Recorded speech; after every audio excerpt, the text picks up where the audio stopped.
Selamat pagi, Assalamualaikum warahmatullahi wabarakatuh. Kita akan belajar mengenai dasar-dasar SQL yang keempat. Kali ini kita akan memanage table dengan menggunakan DML statement dengan menggunakan database MySQL. Kalau sebelumnya kita belajar tentang select, maka hari ini kita akan belajar tentang 3 DML statement yang lain, yaitu adalah insert, update, dan delete. Mengingatkan kembali, data manipulation language adalah sintaks pada SQL yang kita gunakan untuk melakukan manipulasi data. Perintahnya beberapa yang ada di MySQL adalah select, insert, update, delete, load, replace, do, dan call handler. Materi yang kita pelajari sekarang hanya mengenai 3. Yang pertama adalah insert, kemudian yang kedua adalah update dan delete. Untuk insert sendiri ada bermacam-macam insert. Yang pertama adalah menginsertkan satu baris misalkan, kemudian menginsertkan baris dengan null values, kemudian menginsertkan dengan special values, lalu insert dengan data yang spesifik, lalu membuat script, lalu kita menginsertkan dengan menggunakan script tersebut, dan yang terakhir adalah menginsert dengan import dari table yang lain.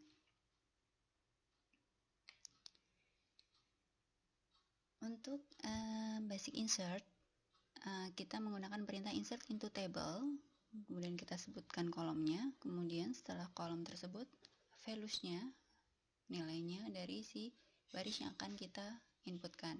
Untuk kolom ini sifatnya adalah opsional, artinya boleh kita sebutkan nama kolomnya, boleh tidak. Kalau tidak kita sebutkan nama kolomnya, berarti kita menggunakan implicit insert, tapi kalau kita sebutkan kolomnya, berarti kita menggunakan explicit. Minimal ada satu nilai value di sini. Ya, kalau misalkan kita melakukan insert, value itu tidak boleh kosong. Nah, perintah ini digunakan untuk menginputkan satu baris data. Contoh insert yang pertama adalah kita melakukan insert ke table employees dengan kolomnya adalah employee ID, first name, last name, dan hire date. Penting bagi kita untuk mengetahui seluruh struktur dari field yang ada di dalam suatu table pada saat kita menyatakan perintah insert. Karena nama kolom ini penting kita ketahui, dan kita harus tahu bahwa kolom yang sifatnya dia itu tidak null gitu ya, maka yang tidak diperbolehkan null ini dia tidak boleh kosong, jadi harus kita isi. Nah, maka si employee ID dan hire date yang ada di sini itu kan tidak kosong ya, tidak boleh null, maka dia harus kita sebutkan dan kita isi kolomnya. Kalau kita menyebutkan hanya 4 field, sedangkan sebenarnya dia adalah 11, maka 7 field yang lain dia akan diberikan nilai 0 pada saat kita melakukan insert. Kita contohkan, misalkan kita akan insert dengan menggunakan perintah ini, ya, dengan menggunakan ID. Insert into employees, employee ID, first name, last name, hire date. Dengan nilai values-nya ini kita jalankan. Kita cek di table employees-nya, ya, kita refresh, maka masuk satu baris. Ya, dengan nilai employee ID-nya 501, first name-nya Jack, last name-nya Carson, dan hire date-nya ini. Sedangkan nilai yang lain dia nyatakan dengan 0.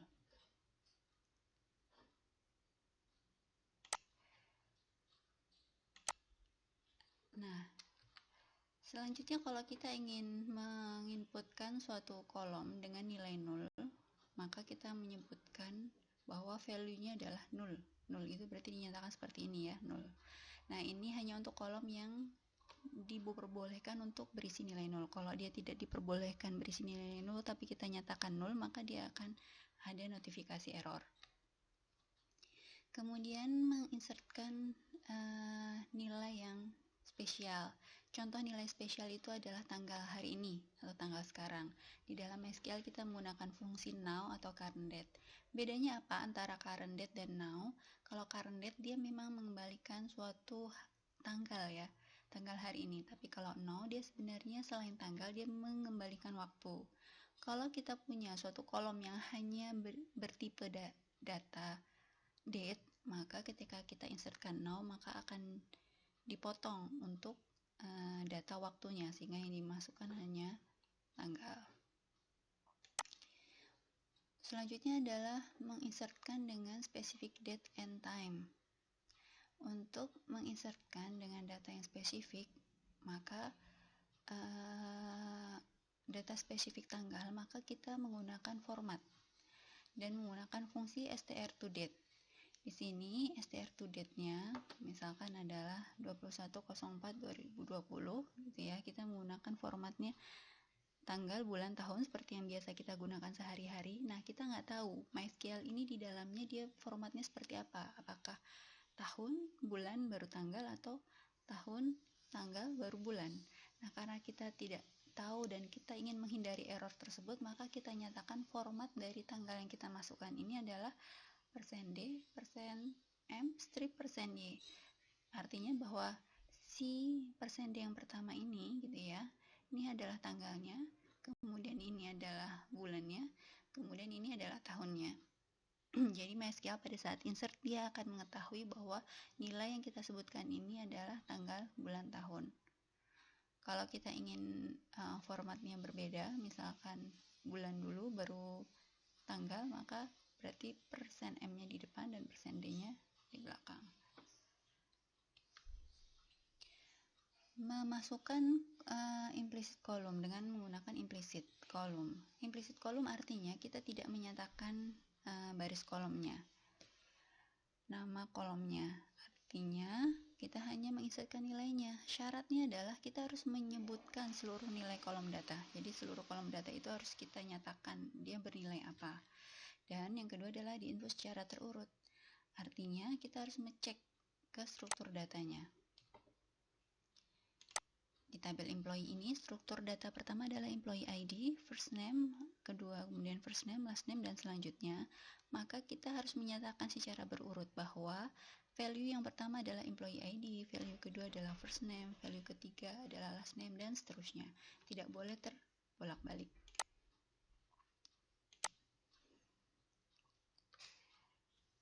Nah, kalau kita ingin memasukkan beberapa kolom secara bersamaan, kita bisa menggunakan multiple column, insert dengan multiple column, yaitu antara nilai values-nya dengan nilai values yang lain ini ditandai dengan koma, ya. Jadi kalau kita ingin memasukkan beberapa baris secara bersamaan, maka kita harus menambahkan koma di sini. Nah, di sini kita melihat bahwa ada si Jakarsen dan Blue ini akan kita masukkan ke dalam tabel employees secara bersamaan. Nah, di sini dia menggunakan implicit, tidak menyebutkan nama kolom. Nah, multiple ini bisa kita gunakan juga untuk explicit. Explicit insert, artinya kita sebutkan nama kolomnya, cukup sekali menyebutkan nama kolomnya, baru nilainya kita sebutkan di bawahnya dengan syarat bahwa antar nilai tersebut, antar baris tersebut ditandai dengan koma dan di akhirnya kita tandai dengan titik koma. Lalu yang kedua adalah kita menginsertkan dengan script. Misalkan kita punya banyak baris gitu ya, dan kita menuliskannya kalau di dalam Heidi sekaligus tidak mungkin. Maka salah satu caranya adalah kita membuat suatu file yang kita sebut sebagai script. Nah, file tersebut kemudian kita simpan dan setelah selesai baru kita load ke dalam Heidi SQL. Misalkan kita punya perintah seperti ini, kita tuliskan dalam suatu file ya. Nah, file ini kita simpan ya. Misalkan insert dengan tipenya adalah SQL. Kemudian kita save ya. Nah, jika sudah, maka kita pilih file, run, lalu kita pilih nama scriptnya, lalu kita open. Maka akan dijalankan oleh si SQL. Itu cara untuk menginsertkan dengan menggunakan script. Lalu kita ingin menginsert dengan dari tabel yang lain. Misalkan kita punya tabel jobs dan kita ingin bahwa ada tabel lain yang namanya job 2. Ini berisi data yang sama dari jobs.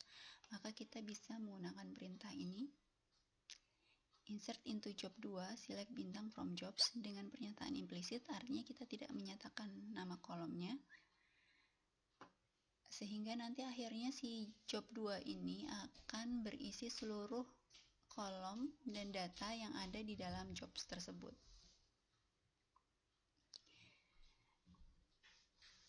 Syaratnya adalah si job 2 ini sudah kita buat sebelumnya dengan struktur data yang sama dengan si jobs ya. Nah,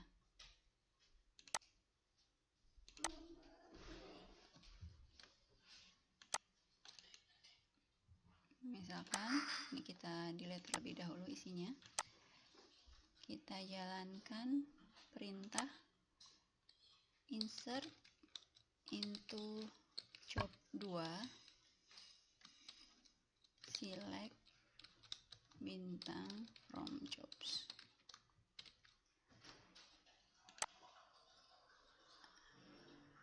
Nah, kita lihat di job 2 yang tadinya kosong datanya, dia akan berisi keseluruhan data yang ada di dalam, yang berasal dari table jobs. Nah, kalau kita menggunakan eksplisit, maka dia akan menyebutkan nama kolomnya. Jika kita hanya menginsertkan kolom job ID dan title, maka akan diinsertkan job ID dan title dari jobs, data job ID dan title dari jobs. Contohnya,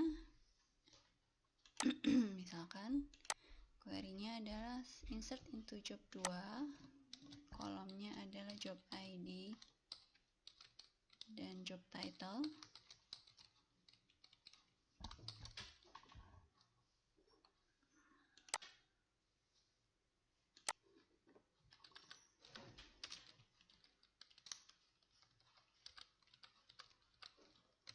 Maka selectnya adalah select job ID dan title. Kita run.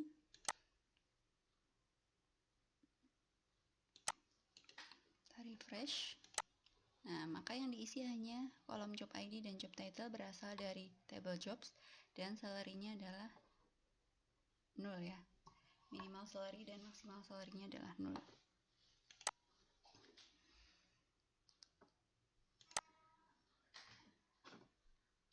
Selanjutnya adalah update. Jadi kalau untuk insert sudah kita pelajari, sekarang ke statement update. Untuk statement update, kita menggunakan perintah update table, nama tabelnya, kemudian kita sebutkan dengan perintah set kolom mana saja yang kita ubah dan nilai baru untuk kolom tersebut di mana kondisinya tertentu. Misalkan kita akan mengubah nama departemen untuk departemen ID 10 pada table departemen ya. Kita lihat ke departemen. Nah, misalkan namanya adalah administration.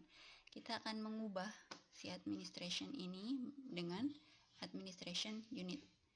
Query-nya adalah update department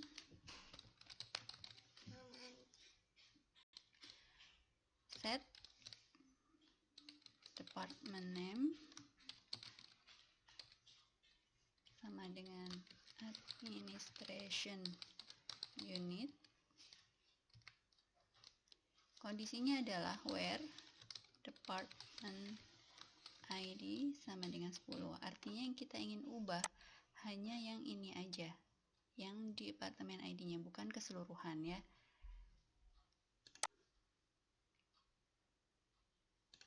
Run. Maka kita lihat dia akan menjadi administration unit. Hanya di baris yang ini saja yang berubah, baris yang lain tidak berubah. Itu update. Selanjutnya delete. Nah, misalkan kita ingin menghapus suatu baris pada suatu table, maka kita menggunakan perintah delete from nama tabelnya where condition dengan kondisi tertentu. Nah, misalkan kita ingin menghapus dari data departemen dengan departemen ID sama dengan 10. Departemen ID sama dengan 10, ini ingin kita hapus.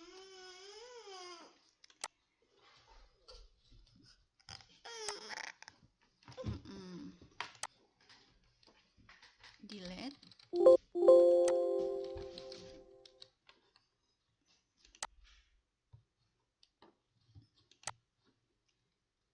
Ya, berarti ini nanti yang akan kita hapus ya. Delete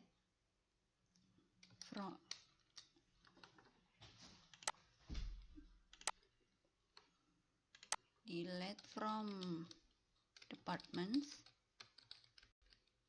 where department ID sama dengan 10. Kita run.